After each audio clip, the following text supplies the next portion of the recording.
ओम शांति। साकार मुरली 7 अक्टूबर 2020। मीठे बच्चे, आत्म अभिमानी होकर बैठो। अंदर घोटते रहो, मैं आत्मा हूँ। देही अभिमानी बनो। सच्चा चार्ट रखो तो समझदार बन जाएंगे। बहुत फायदा होगा। प्रश्न: बेहद के नाटक को समझने वाले बच्चे किस एक लॉ नियम को अच्छी रीति समझते हैं? उत्तर: यह अविनाशी नाटक है। इसमें हर एक पाठधारी को पाठ बजाने अपने समय पर आना ही है। कोई कहे हम सदा शांति धाम में ही बैठ जाएं, तो यह लॉ नहीं है। उसे तो पाठधारी ही नहीं कहेंगे। यह बेहद की बातें बेहद का बाप ही तुम्हें सुनाते हैं। ओम शांति। अपने को आत्मा समझकर बैठो। देह अभिमान छोड़कर बैठो। बेहद का बाप बच्चों को समझा रहे हैं। समझाया उनको जाता है जो बेसमझ होते हैं। आत्मा समझती है कि बाप सच कहते हैं। हम आत्मा बेसमझ बन गई है। मैं आत्मा अविनाशी हूँ। शरीर विनाशी है। मैं आत्म अभिमान छोड़ देह अभिमान में फंस पड़ा हूँ, तो बेसमझ ठहरे ना। बाप कहते हैं सब बच्चे बेसमझ हो पड़े हैं देह अभिमान में आकर। फिर तुम बाप द्वारा देही अभिमानी बनते हो तो बिल्कुल समझदार बन जाते हो। कोई तो बन गए हैं, कोई पुरुषार्थ करते रहते हैं। आधा कल्प लगा है बेसमझ बनने में। इस अंतिम जन्म में फिर समझदार बनना है। आधा कल्प से बेसमझ होते होते 100% बेसमझ बन जाते हैं। देह अभिमान में आकर ड्रामा प्लान अनुसार तुम गिरते आए हो। अभी तुमको समझ मिली है। फिर भी पुरुषार्थ बहुत करना है, क्योंकि बच्चों में दैवी गुण भी चाहिए। बच्चे जानते हैं हम सर्वगुण संपन्न 16 कला संपूर्ण थे, फिर इस समय निर्गुण बन पड़े हैं। कोई भी गुण नहीं रहा है। तुम बच्चों में भी नंबरवार पुरुषार्थ अनुसार इस खेल को समझते हैं। समझते समझते भी कितने वर्ष हो गए हैं। फिर भी जो नए हैं वह अच्छे समझदार बनते जाते हैं। औरों को भी बनाने का पुरुषार्थ करते हैं। कोई ने तो बिल्कुल नहीं समझा है। बेसमझ के बेसमझ ही हैं। बाप आए ही हैं समझदार बनाने। बच्चे समझते हैं माया के कारण हम बेसमझ बने हैं। हम पूज्य थे तो समझदार थे, फिर हम ही पुजारी बन बेसमझ बने हैं। आदि सनातन देवी देवता धर्म प्राय लोप हो गया है। इनका दुनिया में किसको पता नहीं है। यह लक्ष्मी नारायण कितने समझदार थे, राज्य करते थे। बाप कहते हैं तत्वत्वम। तुम भी अपने लिए ऐसे समझो। यह बहुत बहुत समझने की बातें हैं। सिवाय बाप के कोई समझा ना सके। अभी महसूस होता है बाप ही ऊंचते ऊंच समझदार थे। समझदार होगा ना। एक तो ज्ञान का सागर भी है, सर्व का सद्गति दाता भी है, पतित पावन भी है। एक की ही महिमा है। इतना ऊंचते ऊंच बाप आकर के बच्चे बच्चे कह कैसे अच्छी रीति समझाते हैं। बच्चे अब पावन बनना है, उसके लिए बाप एक ही दवाई देते हैं। कहते हैं योग से तुम भविष्य 21 जन्म निरोगी बन जाएंगे। तुम्हारे सब रोग दुख खत्म हो जाएंगे। तुम मुक्ति धाम में चले जाएंगे। अविनाशी सर्जन के पास एक ही दवाई है, एक ही इंजेक्शन आत्मा को आए लगाते हैं। ऐसे नहीं कोई मनुष्य बैरिस्ट्री भी करेंगे, इंजीनियरी भी करेंगे, नहीं। हर एक आदमी अपने धंधे में ही लग जाते हैं। बाप को कहते हैं आकर पतित से पावन बनाओ, क्योंकि पतित पने में दुख है। शांति धाम को पावन दुनिया नहीं कहेंगे, स्वर्ग को ही पावन दुनिया कहेंगे। यह भी समझाया है, मनुष्य शांति और सुख चाहते हैं। सच्ची सच्ची शांति तो वहाँ है जहाँ शरीर नहीं, उसको कहा जाता है शांति धाम। बहुत कहते हैं शांति धाम में रहें, परंतु लौ नहीं है, वह तो पाठधारी हुआ नहीं। बच्चे नाटक को भी समझ गए हैं। जब एक्टर्स का पाठ होगा तब बाहर स्टेज पर आकर पाठ बजाएंगे। यह बेहद की बातें बेहद का बाप ही समझाते हैं। ज्ञान सागर भी उनको कहा जाता है। सर्व के सद्गति दाता पतित पावन है। सर्व को पावन बनाने वाले तत्व नहीं हो सकते। पानी आदि सब तत्व हैं, वह कैसे सद्गति करेंगे? आत्मा ही पाठ बजाती है। हठ योग का भी पाठ आत्मा बजाती है। यह बातें भी जो समझदार हैं वही समझ सकते हैं। बाप ने कितना समझाया है। कोई ऐसी युक्ति रचो जो मनुष्य समझे। कैसे पूज्य सो फिर पुजारी बनते हैं। पूज्य है नई दुनिया में, पुजारी है पुरानी दुनिया में। पावन को पूज्य, पतित को पुजारी कहा जाता है। यहाँ तो सब पतित हैं, क्योंकि विकार से पैदा होते हैं। वहाँ है श्रेष्ठ, गाते भी हैं संपूर्ण श्रेष्ठाचारी। अभी तुम बच्चों को ऐसा बनना है। मेहनत है, मुख्य बात है याद की। सभी कहते हैं याद में रहना बड़ा मुश्किल है। हम जितना चाहते हैं याद में रह नहीं सकते हैं। कोई सच्चाई से अगर चार्ट लिखे तो बहुत फायदा हो सकता है। बाप बच्चों को यह ज्ञान देते हैं कि मन मना भव। तुम अर्थ सहित कहते हो, तुम्हें बाप हर बात यथार्थ रीति अर्थ सहित समझाते हैं। बाप से बच्चे कई प्रकार के प्रश्न पूछते हैं। बाप करके दिल लेने लिए कुछ कह देते हैं, परंतु बाप कहते हैं मेरा काम ही है पतित से पावन बनाना। मुझे तो बुलाते ही इसलिए हो। तुम जानते हो हम आत्मा शरीर सहित पावन थी, अभी वही आत्मा शरीर सहित पतित बनी है।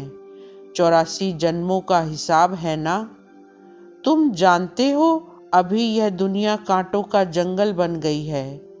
यह लक्ष्मी नारायण तो फूल है ना, उन्हों के आगे कांटे जाकर कहते हैं आप सर्वगुण संपन्न, हम पापी कपटी हैं। सबसे बड़ा कांटा है काम विकार का। बाप कहते हैं इस पर जीत पहन जगत जीत बनो।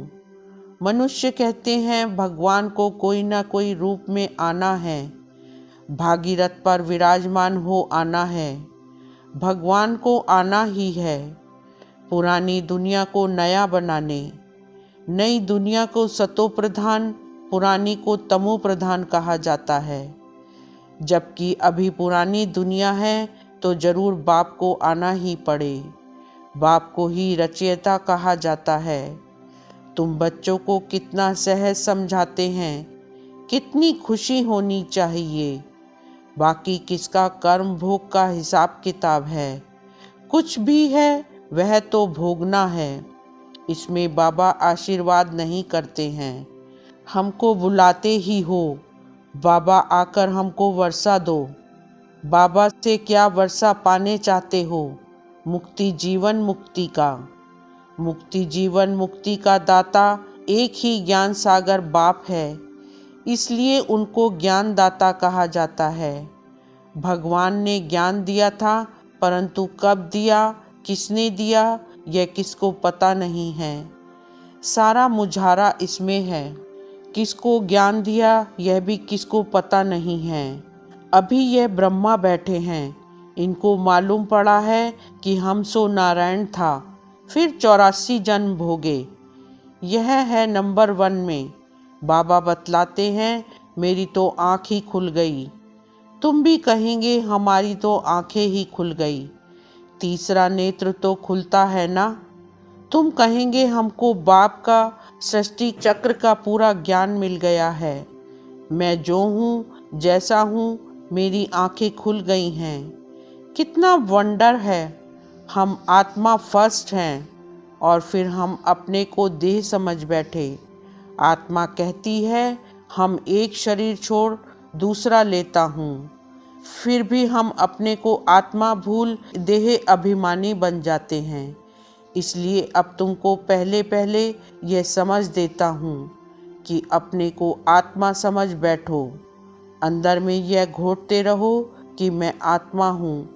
आत्मा ना समझने से बाप को भूल जाते हो, फील करते हो। बरोबर हम घड़ी घड़ी देह अभिमान में आ जाते हैं। मेहनत करनी है। यहाँ बैठो तो भी आत्म अभिमानी होकर बैठो। बाप कहते हैं हम तुम बच्चों को राजाई देने आए हैं। आधा कल्प तुमने हमको याद किया है। कोई भी बात सामने आती है तो कहते हैं हाय राम, परंतु ईश्वर व राम कौन है यह किसको पता नहीं।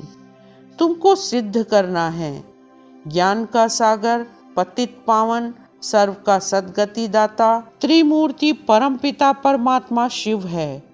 ब्रह्मा विष्णु शंकर तीनों का जन्म इकट्ठा है। सिर्फ शिव जयंती नहीं है, परंतु त्रिमूर्ति शिव जयंती है। जरूर जब शिव की जयंती होगी तो ब्रह्मा की भी जयंती होगी। शिव की जयंती मनाते हैं, परंतु ब्रह्मा ने क्या किया? लौकिक पारलौकिक, और यह है अलौकिक बाप। यह है प्रजापिता ब्रह्मा। बाप कहते हैं नई दुनिया के लिए यह नया ज्ञान अभी तुमको मिलता है। फिर प्रायः लोप हो जाता है। जिसको बाप रचता और रचना का ज्ञान नहीं तो अज्ञानी ठहरे ना। अज्ञान नींद में सोए पड़े हैं। ज्ञान से है दिन, भक्ति से है रात। शिवरात्रि का अर्थ भी नहीं जानते, इसलिए उनकी हॉलीडे भी उड़ा दी है। अभी तुम जानते हो बाप आते ही हैं सबकी जोत जगाने। तुम यह बत्तियां आदि जगाएंगे तो समझेंगे इनका कोई बड़ा दिन है। अब तुम जागते हो अर्थ सहित। वो लोग थोड़े ही समझेंगे, तुम्हारे भाषण से पूरा समझ नहीं सकते। अभी सारे विश्व पर रावण का राज्य है। यहाँ तो मनुष्य कितने दुखी हैं। रिद्धि सिद्धि वाले भी बहुत तंग करते हैं। अखबारों में भी पढ़ता है इनमें इविल सोल है, बहुत दुख देते हैं। बाबा कहते हैं इन बातों से तुम्हारा कोई कनेक्शन नहीं। बाप तो सीधी बात बताते हैं, बच्चे तुम मुझे याद करो तो तुम पावन बन जाएंगे, तुम्हारे सब दुख दूर हो जाएंगे। अच्छा, मीठे मीठे सिकीलदे बच्चों प्रति माता पिता बाप दादा का याद प्यार और गुड मॉर्निंग। रूहानी बाप की रूहानी बच्चों को नमस्ते। रूहानी बच्चों की रूहानी बाप को नमस्ते। धारणा के लिए मुख्य सार। फर्स्ट पॉइंट, यथार्थ रीति बाप को याद करने व आत्म अभिमानी बनने की मेहनत करनी है। सच्चाई से अपना चार्ट रखना है, इसमें ही बहुत बहुत फायदा है। सेकंड पॉइंट, सबसे बड़ा दुख देने वाला कांटा काम विकार है।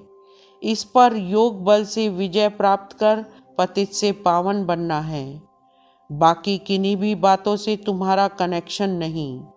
वरदान, विघ्न प्रूफ चमकीली फरिश्ता ड्रेस धारण करने वाले सदा विघ्न विनाशक भव। सार, स्वयं के प्रति और सर्व के प्रति सदा विघ्न विनाशक बनने के लिए क्वेश्चन मार्क को विदाई देना और फुल स्टॉप द्वारा सर्व शक्तियों का फुल स्टॉक करना। सदा विघ्न प्रूफ चमकीली फरिश्ता ड्रेस पहनकर रखना, मिट्टी की ड्रेस नहीं पहनना। साथ साथ सर्व गुणों के गहनों से सजे रहना। सदा अष्ट शक्ति शस्त्रधारी संपन्न मूर्ति बनकर और कमल पुष्प के आसन पर अपने श्रेष्ठ जीवन के पांव रखना। स्लोगन, अभ्यास पर पूरा पूरा अटेंशन दो तो फर्स्ट डिवीज़न में नंबर आ जाएगा। मातेश्वरी जी के अनमोल महावाक्य। यह ईश्वरीय नॉलेज सर्व मनुष्य आत्माओं के लिए है। पहले पहले तो अपने को एक मुख्य पॉइंट ख्याल में अवश्य रखनी है। जब इस मनुष्य सृष्टि झाड़ का बीज रूप परमात्मा है, तो उस परमात्मा द्वारा जो नॉलेज प्राप्त हो रही है वो सब मनुष्यों के लिए जरूरी है। सभी धर्म वालों को यह नॉलेज लेने का अधिकार है।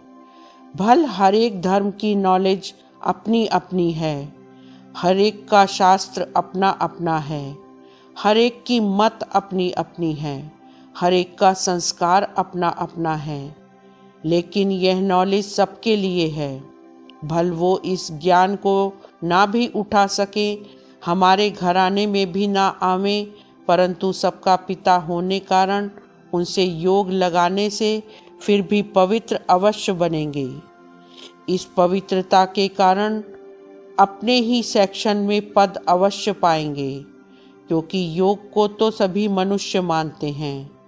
बहुत मनुष्य ऐसे कहते हैं हमें भी मुक्ति चाहिए, मगर सजाओं से छूट मुक्त होने की शक्ति भी इस योग द्वारा मिल सकती है। अजपा जाप अर्थात निरंतर ईश्वरीय याद। यह जो कहावत है श्वासों श्वास अजपा जाप जपते रहो, उसका यथार्थ अर्थ क्या है? जब हम कहते हैं अजपा जाप, तो इसका यथार्थ अर्थ है जाप के बिगड़ श्वासोश्वास अपना बुद्धि योग अपने परमपिता परमात्मा के साथ निरंतर लगाना, और यह ईश्वरीय याद श्वासोश्वास कायम चलती आती है। उस निरंतर ईश्वरीय याद को अजपा जाप कहते हैं। बाकी कोई मुख से जाप जपना अर्थात राम राम कहना, अंदर में कोई मंत्र उच्चारण करना, यह तो निरंतर चल नहीं सकता। वो लोग समझते हैं हम मुख से मंत्र उच्चारण नहीं करते, लेकिन दिल में उच्चारण करना, यह है अजपा जाप। परंतु यह तो सहज एक विचार की बात है। जहाँ अपना शब्द ही अजपा जाप है, जिसको जपने की भी जरूरत नहीं है। आंतरिक बैठ कोई मूर्ति का ध्यान भी नहीं करना है, न कुछ सिमरन करना है, क्योंकि वो भी निरंतर खाते पीते रह नहीं सकेंगे। लेकिन हम जो ईश्वरीय याद करते हैं वही निरंतर चल सकती है, क्योंकि यह बहुत सहज है। जैसे समझो बच्चा है, अपने बाप को याद करता है तो उसी समय बाप का फोटो सामने नहीं लाना पड़ता है, लेकिन मनसा वाचा कर्मणा बाप के सारे ऑक्यूपेशन एक्टिविटी गुणों सहित याद आता है। बस वह याद आने से बच्ची के भी वो एक्ट चलती है, तब ही सन शोज फादर करेंगे। वैसे अपने को भी और सबकी याद दिल भीतर से मिटाएं। उस एक ही असली पारलौकिक परमपिता परमात्मा की याद में रहना है। इसमें उठते बैठते खाते पीते निरंतर याद में चल सकते हैं। उस याद से ही कर्मातीत बनते हैं। तो इस नेचुरल याद को ही अजपा जाप कहते हैं।